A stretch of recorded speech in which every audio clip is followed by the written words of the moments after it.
Buenos días, bienvenidos a este tiempo devocional, tu palabra para encontrar el camino. Hoy es 30 de enero del 2023 y para continuar con la lectura de la Biblia en un año, vamos a leer el libro de Éxodo capítulos 7 y 8. Éxodo capítulos 7 y 8.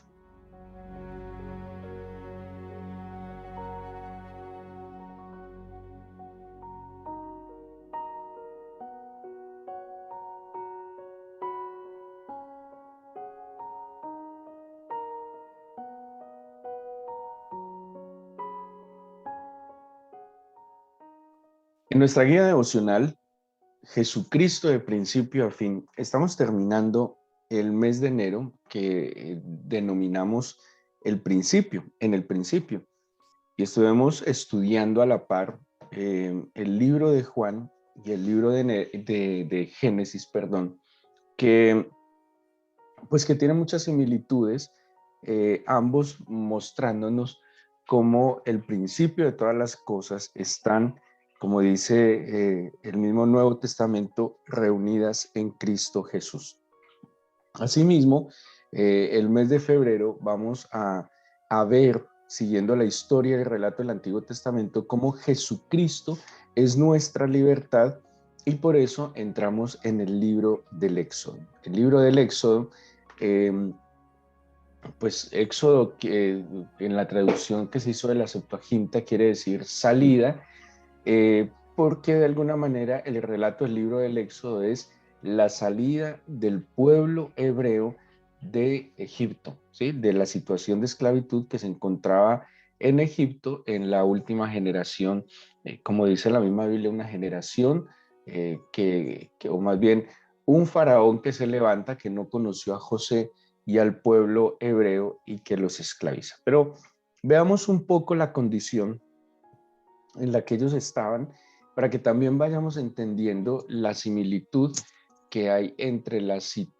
circunstancias que vivía el pueblo hebreo y las condiciones espirituales que también seguramente nosotros pudiésemos haber vivido y que el Señor Jesucristo ha provisto la libertad. El libro del Éxodo entonces empieza donde está terminando el libro de Génesis, obviamente, hablándonos de las generaciones que descendieron a Egipto. Haciendo un poco de memoria, Egipto se convierte en un medio a través del cual el Señor va a salvar y a preservar la familia de Jacob. Acordémonos que finalizando el libro del Génesis vimos cómo descienden 70, bueno, menciona varones, no menciona las mujeres, 70 varones que descienden con Jacob a Egipto en medio de una hambruna mundial, por lo menos del mundo conocido en aquel momento, y solo Egipto, gracias a la gestión de José, tenía los recursos suficientes para sostenerlos. Ellos llegan allí, habitan en una zona próspera, en una buena zona donde había pastos para su ganado. Bueno, eso ya lo fuimos viendo. Y el plan, pero el plan del Señor era, era momentáneo. Egipto era un refugio momentáneo. Egipto no era la morada definitiva que el Señor tenía para el pueblo hebreo, para los descendientes de Abraham, sino que la tierra prometida era ese lugar donde Él los iba a bendecir. Pero le pasó como suele pasar en muchas circunstancias de la vida, y es que una bendición, cuando de alguna manera nos acomodamos lo que era algo momentáneo, lo que era una excusa, una manera a través de la cual el Señor nos iba a bendecir, pues esa bendición se termina convirtiendo en una esclavitud. Y veámoslo de esta manera, ¿sí? El pueblo de Israel vio que era conveniente quedarse en Egipto, vio que las condiciones eran favorables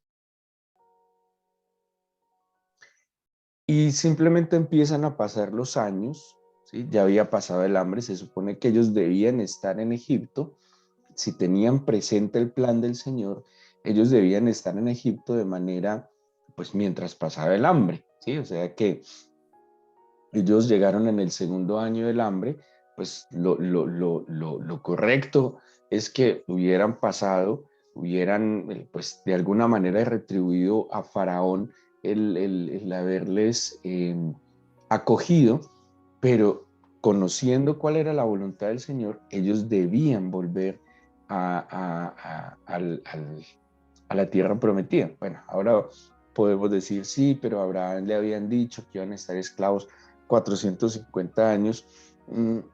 Sí, no, porque pues ni siquiera estuvieron esclavos 450 años. Algunos comentaristas judíos, cuando cogen las genealogías y suman las edades de los hijos de Jacob, hablando por ejemplo de Leví, que es el dato que nos da, ellos calculan que en sí los israelitas estuvieron aproximadamente 250 años en Egipto. Eh, el punto es que el plan del Señor era la tierra prometida. Eso fue lo que Él les prometió, eso fue lo que Él les cumplió y ese era el lugar donde les iba a bendecir. No era Egipto. Egipto era un refugio temporal, no era un refugio definitivo, ¿sí?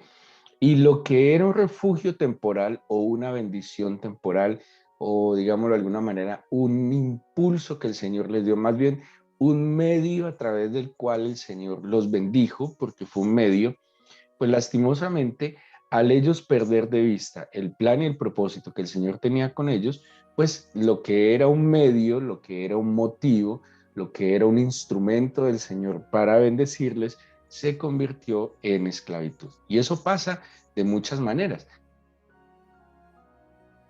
A veces podemos, eh, o el Señor puede permitir en nuestra vida circunstancias, bendiciones, como, por dar un ejemplo, el trabajo, el poderse casar, una vivienda, un lugar donde quisiéramos vivir, y que era un medio a través del cual el Señor nos iba a bendecir, nos iba a dar un impulso para que siguiéramos en pos del propósito que Él tiene para nosotros, pero nos quedamos en el camino enredados en lo que era una bendición y se convierte en un motivo de esclavitud.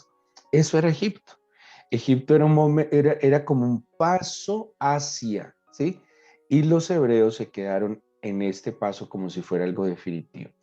Yo puedo pedirle al Señor, concédeme esta oportunidad laboral, ¿sí? Esa oportunidad laboral se convierte en un medio a través del cual el Señor me bendice, pero para que se cumpla o como un paso más en el cumplimiento pleno del plan divino. Pero cuando yo me quedo allí, cuando yo creo que ya lo he logrado, cuando yo siento que es cómodo, cuando yo siento que es favorable y no avanzo en el conocimiento y en la ejecución de lo que voy, de que lo que mi espíritu puede discernir de lo que es el plan para mi vida, se convierte entonces en un motivo de esclavitud. Y yo como sé que algo que en un momento dado era para bendición, algo que en un momento dado el Señor lo permitió para favorecerme, algo que en un momento dado el Señor lo permitió para refugiarme, para ampararme, para sacarme de una condición, una situación difícil. Yo como sé que eso se me volvió en una esclavitud, que una bendición se me puede haber convertido en una maldición, nada más y nada menos porque impide que yo adore. Porque ¿qué fue lo que pasó entonces en Egipto? El pueblo se acomoda, el pueblo, a pesar de que estaba acomodado, el Señor lo bendijo, porque Éxodo 1:7 dice que los hijos de Dios de Israel fructificaron, se multiplicaron, fueron aumentados y fortalecidos. O sea, fueron bendecidos, ¿sí? Fueron porque la mano del Señor estaba con ellos. Pero como se fortalecieron, como se multiplicaron, como fructificaron, como se aumentaron, creyeron que la bendición estaba en Egipto. Y la bendición no estaba en Egipto, sino que la bendición estaba en el Señor. El Señor es el que bendice. Dice la Biblia, la bendición del Señor es la que enriquece y nunca añade tristeza con ella. No era el lugar, no era Faraón, ni siquiera era José. Era el Señor que se había servido de Egipto, que se había servido de Faraón, que se había servido de José en su momento para bendecirlos. Pero tal vez el pueblo hebreo creyó que la bendición estaba en José, en Faraón, en el Egipto, y se quedan allí, ¿sí? Y se olvidan entonces del pacto que el Señor había hecho con sus ancestros y del lugar de ese pacto y del lugar de esa bendición, y perdieron de vista entonces el propósito que el Señor tenía para ellos. Así que entonces, decirlo de alguna manera, se les voltea la torta. Lo que era una bendición, lo que era un alivio, lo que era un refugio, se convierte en una maldición, se convierte en una carga, se convierte, imagínense lo triste, pasa de ser un refugio a ser una prisión, a ser una cárcel. Y por eso ahorita les ponía un ejemplo como la parte laboral. La parte laboral, un trabajo, un negocio, X cosa, que el Señor lo permite para bendecirme, muchas veces por perder de vista el propósito del Señor, se convierte en un motivo de esclavitud. Y les decía, ¿cómo identificamos que esa bendición se volvió maldición? Porque empieza a obstaculizar mi adoración y mi servicio al Señor. Porque aparece entonces en escena este faraón que va a representar al príncipe de este mundo, y Egipto entonces va a representar el mundo.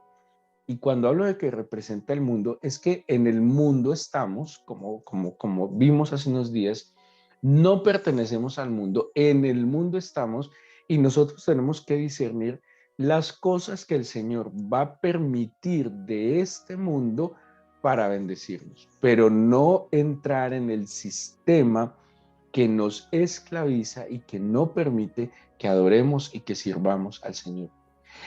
Yo puedo vivir en el mundo, yo puedo estar en el sistema del mundo, pero y fructificar y multiplicarme, aumentarme y fortalecerme, pero no estar en esclavitud en el mundo.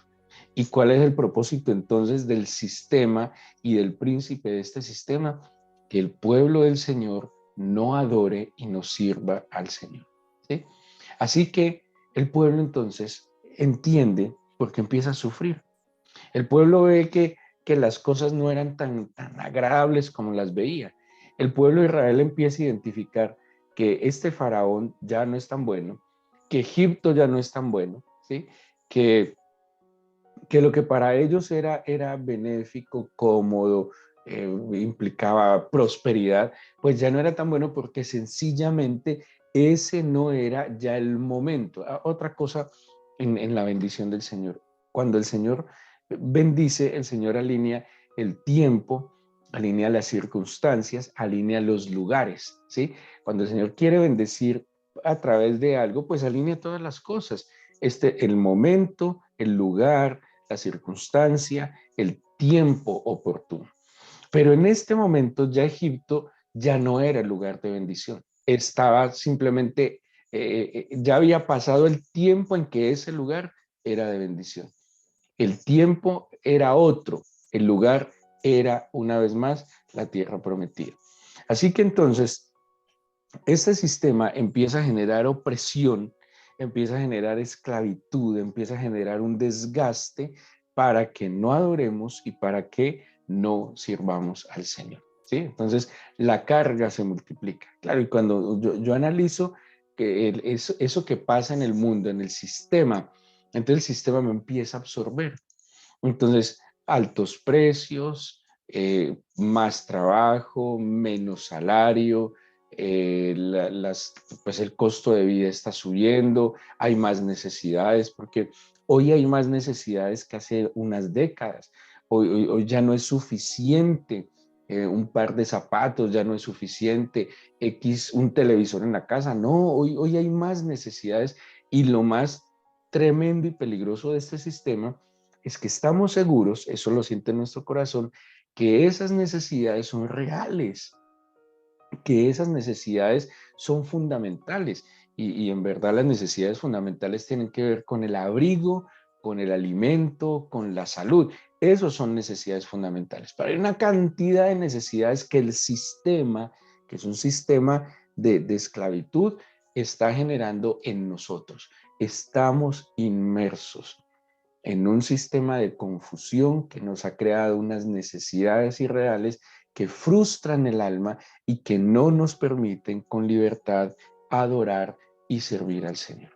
Así que el Señor, en un plan misericordioso, salva a Moisés de las aguas, de ahí viene su nombre, sacado. Quisiera decir algo así como Moisés es como sacado. Moisés ha sido sacado, rescatado, no solo de las aguas, sino de toda aquella mortandad de los niños. Prepara a Moisés. El Señor, con toda la paciencia, cuando ve el sufrimiento, prepara a Moisés. 40 años lo prepara con mentalidad faraónica, no en el sentido de esclavizar a otros, sino con el sentido de gobernar. Le enseña, lo prepara para que él pueda dirigir y gobernar. Es claro, y no podemos entrar en detalles, que Moisés siempre supo que él era hebreo. ¿Sí? O sea, Moisés no ignoraba que él era hebreo. Moisés sabía que él había sido sacado de los hebreos, que había sido adoptado por la hija de Faraón. Él sabía que era un niño adoptado. Por eso también salía y conocía a sus hermanos, conocía a su familia. De hecho, el niño, Moisés claramente estuvo con sus padres y obviamente con sus hermanos hasta que fue destetado, porque quien crió a Moisés fue su mamá, y eso también está narrado allí.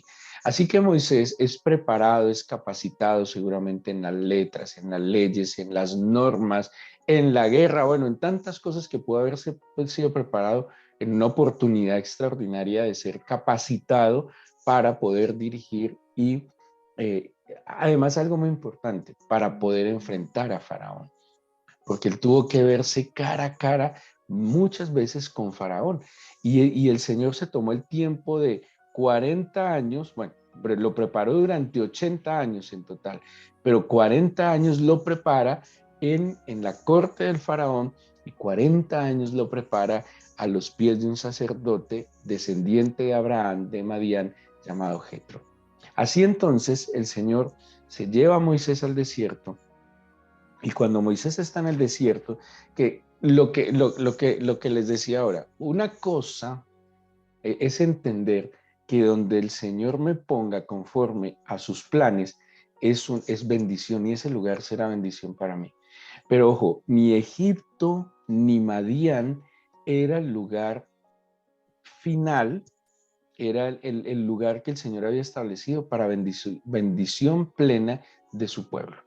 Porque Egipto fue bendición para Moisés.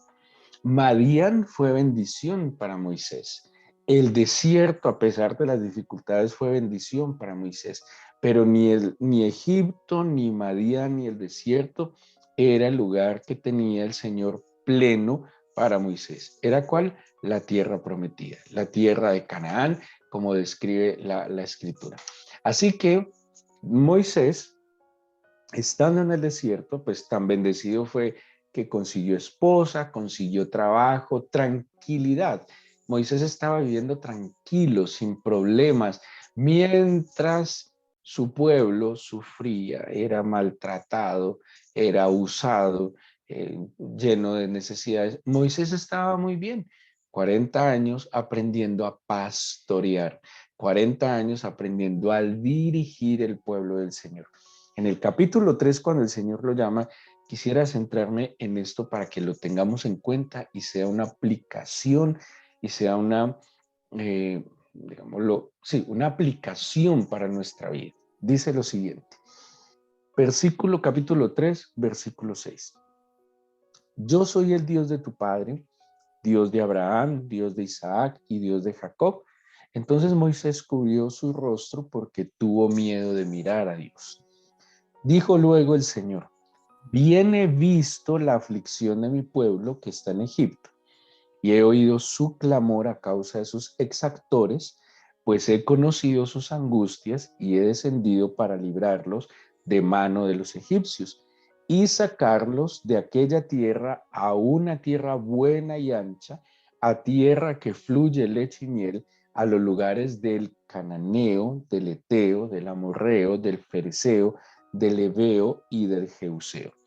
El clamor, pues, de los hijos de Israel ha venido delante de mí, y también he visto la opresión con que los egipcios los oprimen.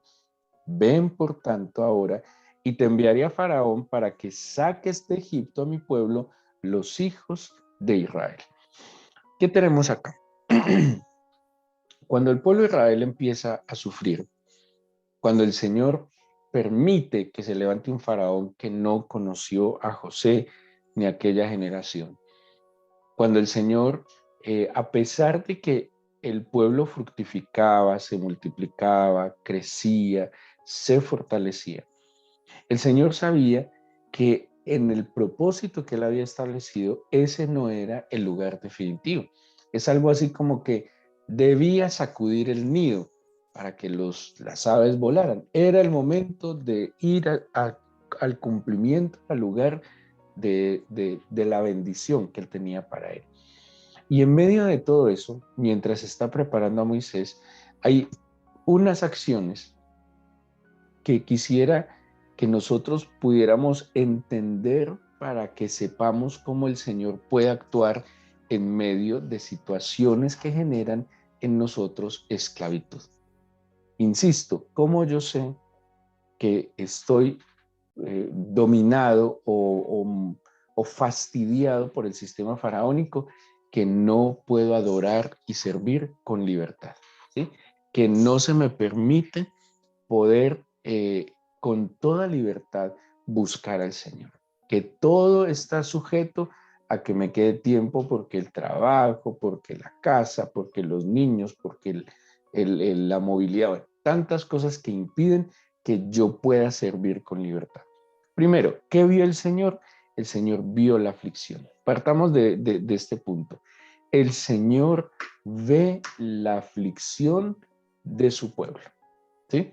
Aquí vamos a ver unas acciones de Dios, pero hay una acción que nosotros podemos hacer para que la mano del Señor se mueva en medio del sistema de esclavitud. Uno, el Señor vio la aflicción. Dos, el Señor oyó el clamor. Tres, el Señor conoció sus angustias. Tres, el Señor descendió para librarlos de los egipcios. 5, 1, 2, 3, 4, 5, el Señor los saca a una buena tierra y dentro de sacarlos a una buena tierra lo hace a través de Moisés, a través de un enviado. El Señor ve la aflicción, oye el clamor, conoce sus angustias, desciende para librarlos y los saca a una buena tierra. Ahora, ¿qué acción hizo el pueblo hebreo? Aquí vemos que 5 cosas hizo el Señor: ver, oír, conocer, descender y liberarlos, sacarlos. ¿Qué hizo el pueblo? Lo que está en la segunda parte. El pueblo clamó al Señor. Ahí está. 1, el Señor está viendo lo que a nosotros nos aflige. Estén seguros que el Señor ve que subieron los precios, que están jugando con la economía. El Señor ve que le aumentaron la carga laboral, pero no le aumentaron el salario. El Señor ve que todo lo ve, todo. Él ve todo lo que nos genera aflicción. Sí, que el problema de la salud, que la injusticia, la inseguridad, todo lo ve. Pero el Señor también está dispuesto a oír, y ahí es donde nosotros entramos en acción. El clamor. Clama a mí y yo te responderé. Entonces, usted no se puede congregar porque no tiene tiempo, usted no puede orar porque no tiene tiempo, usted no puede estudiar la Biblia porque no tiene tiempo. ¿Por qué? Porque el marido, porque la esposa, porque los hijos, porque el trabajo, porque la movilidad, porque me demoró mucho si quisiera ir a la iglesia. Bueno, tantas cosas que, que se van presentando en el día a día, que simplemente la dinámica va pasando me impide que yo pueda adorar y que yo pueda servir al Señor. Si yo identifico eso, ¿qué debo hacer? Clame por libertad. Clame por libertad. No puede ser que las deudas afligen. ¿Sí? Las deudas afligen y no me alcanza, y trabajo 14 horas diarias y no me alcanza. Clame al Señor, póngale al Señor todo aquello que el sistema le está generando presión que no le permite disfrutar la bendición del Señor. Y cuando clamamos al Señor, el Señor conoce nuestras angustias, desciende para librarnos y nos va a sacar a una buena tierra. Eso fue lo que hizo el Señor con el pueblo de Israel. Bueno, vivieron todo un proceso. El pueblo de Israel fue un poquito renuente en muchas cosas. El pueblo de Israel a veces fue sordo, a veces fue ciego, a veces fue rebelde. El pueblo de Israel fue desmemoriado en otras ocasiones, pero lo importante es que el Señor está dispuesto a oír el clamor, a descender para librarnos y sacarnos a una buena tierra. Que Él enviará entonces los instrumentos necesarios para librarnos, Él lo hará soberanamente. Pero esa es nuestra labor. Clamemos, clamemos. Y en vez de quejarnos de las circunstancias, y en vez de maldecir, y en vez de buscar, por ejemplo, no, Colombia está poniendo muy difícil, vámonos para Estados Unidos. No, es que esto no es un tema solo de Colombia, seguramente que es un tema que va a aumentar en todo el mundo. Y acuérdense que la bendición del Señor no solo es un lugar ni un momento, es en Él, en el lugar y en el momento que Él lo determine. Ahora, si el Señor le dice muévase, si el Señor le dice suba, baje, salga, entre, si el Señor se lo dice, pues el Señor está alineando lugares, momentos y circunstancias para bendecirlo, pero la bendición es Él. La bendición no es Cali, la bendición no es Bogotá, la bendición no es Medellín, la bendición no es el trabajo, la bendición no es la pensión, la bendición no es sino otra, sino el Señor. Y lo que el Señor alinea para mí, eso es lo que a mí me va a beneficiar y me va a permitir estar en libertad, ¿sí? Yo no me puedo acomodar ni al momento, ni a la circunstancia, ni al lugar, sino que me acomodo al corazón del Señor. Que tú quieras, cuando tú quieras, donde tú quieras, ni siquiera como yo desee, Señor. Así que permíteme discernir el momento, la circunstancia y el lugar donde me vas a bendecir y que nada me esclavice y me impida servirte. De nuevo, si usted en este momento no le puede servir al Señor y no lo puede adorar con libertad, no está en el lugar, ni en el momento, ni en la circunstancia, que en el plan de bendición del Señor está para usted.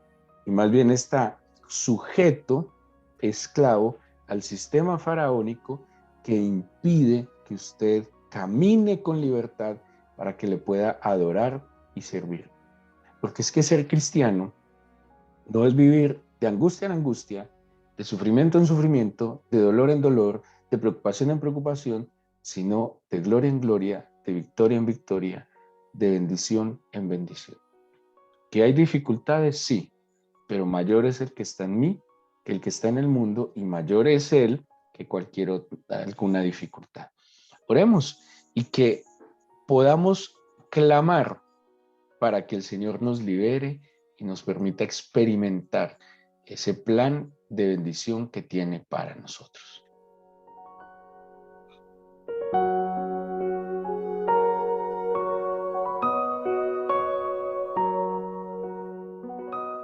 Dice tu palabra, clama a mí, yo te responderé y te haré conocer cosas ocultas que tú no conoces. Señor, yo te suplico que nuestro corazón y nuestro espíritu primero discierna lo que el sistema, Señor, faraónico hace para que yo no te pueda servir y adorar. Que mi corazón pueda discernir, Señor. Porque también es posible que me acostumbre a la esclavitud. Porque a veces la esclavitud da estatus y comodidad. De hecho, muchos, lastimosamente, nos hemos podido adaptar y acostumbrar a la esclavitud porque es cómodo y demanda menos esfuerzo. Además, no genera confrontación. Pero estamos dejando de disfrutar lo que tú tienes para nosotros.